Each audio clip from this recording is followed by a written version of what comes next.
Andhra model of school education మనం రూపొందించుకుంటున్నాం. పిల్లలు కాదు పిడగలను తయారు చేసే బాధ్యత మీ లోకేష్ తీసుకుంటాడని ఈ సభాముఖంగా రాష్ట్ర వ్యాప్తంగా ఉన్న తల్లిదండ్రులందరికీ నేను హామీ ఇస్తున్నా. కేజీ నుంచి పీజీ వరకు కరికులం ని బలోపేతం చేస్తున్నాం. చదువుతో పాటు నైతిక విలువలు చాలా చాలా అవసరం. ఈరోజు నేను కొన్ని విషయాలు చెప్పాలనుకుంటున్నా.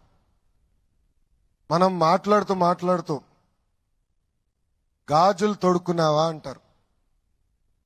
లేదంటే ఇంట్లో ఎవరైనా ఏడుస్తుంటే అమ్మాయిలాగా ఏడవద్దు అంటారు. అది కరెక్ట్ కాదు. అది ఎప్పుడు చెప్పినా నాకు చాలా బాధ కలుగుతుంది. సమాజంలో మార్పు రావాలంటే మన ఇంటి నుంచే ఆ మార్పు మొదలవుతుంది. అందుకే పుస్తకాల్లో కూడా మహిళల్ని గౌరవిస్తాం కానివ్వండి, ఇంటి పనులు కూడా సమానంగా ఇద్దరు చేయాలనేది పుస్తకాల్లో పెట్టబోతున్నాం. వచ్చే సంవత్సరం నుంచి అది కూడా చేస్తున్నాం. ఇంతేకాకుండా ఆడ మగ సమానం అనేది పిల్లలకి పాఠశాలల్లోనే నేర్పిస్తామని ఈ సభాముఖంగా తల్లిదండ్రులందరికీ నేను హామీ ఇస్తున్నా. ఇప్పుడే గౌరవ ముఖ్యమంత్రి గారు చెప్పినట్లు పిల్లల్లో నైతిక విలువలు చాలా చాలా అవసరం. ఇది అనేక సార్లు గౌరవ ముఖ్యమంత్రి గారు నాకు చెప్తాం జరిగింది. ఇప్పుడే పెద్దలు చెప్పినట్లు నేను అమెరికాలో చదివా, స్టాన్ఫర్డ్ లో ఎంబీఏ చేశా. చాలా మంది అడిగారు, స్టాన్ఫర్డ్ లో మీరు ఎంబీఏ చేశారు, మీరు ఏం నేర్చుకున్నారని. వాళ్ళకి ఒకటే చెప్పా, పుస్తకాలన్నీ చదివాం, కేస్ స్టడీస్ చేసాం, అన్నీ నేర్చుకున్నా. అది కాకుండా నాలో మార్పు తీసుకొచ్చిన ఒక ఘటన ఉంది.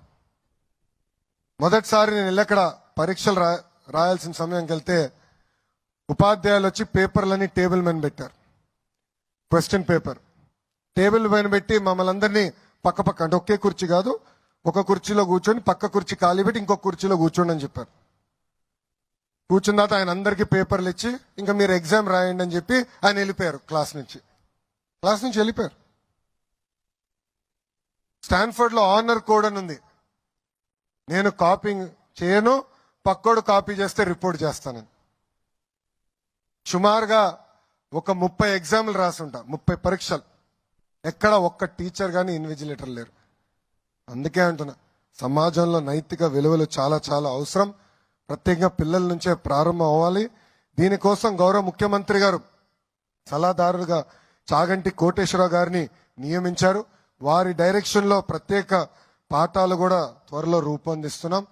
దీంట్లో భాగంగా లైఫ్ స్కిల్స్, సివిక్ అవేర్నెస్, ఆటలు పాటలతో పాటు పిల్లల్ని చదివించే బాధ్యత మేము తీసుకుంటున్నాం. ఇంకా విద్యార్థులు సామర్థ్యాన్ని పరీక్షించేదానికి, తెలుసుకునేదానికి డిజిటల్ క్లాస్ రూమ్స్, కేవలం ఏదో టీవీ పెడతాం కాదు, టెక్నాలజీతో జోడించి డిజిటల్ క్లాస్ రూమ్స్ త్వరలోనే ల్యాబ్స్ కూడా ఏర్పాటు చేయబోతున్నాం.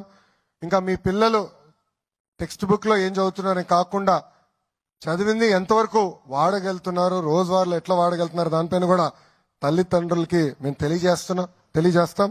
అన్ని పాఠశాలల్లో tables, leak proof class rooms, తాగునీరు, మౌలిక వసతులు కూడా అందిస్తాం. విద్యాశాఖలో ఏ నిర్ణయం తీసుకున్నా అందరితో మేము చర్చిస్తాం, ఉపాధ్యాయులతో చర్చిస్తాం. త్వరలో తల్లిదండ్రులు కూడా ఒక యాప్ ఇస్తాం. దాని ద్వారా మీ అభిప్రాయాలు కూడా తెలుసుకున్న తర్వాతనే అవి అమలు చేస్తాం. అమలు చేసే సమయంలో లోటుబాటు ఉంటే సరిదిద్దుకునే కూడా మీ ప్రభుత్వం సిద్ధంగా ఉందని ఈ సభాముఖంగా మీ అందరికి తెలుపుకుంటున్నాను.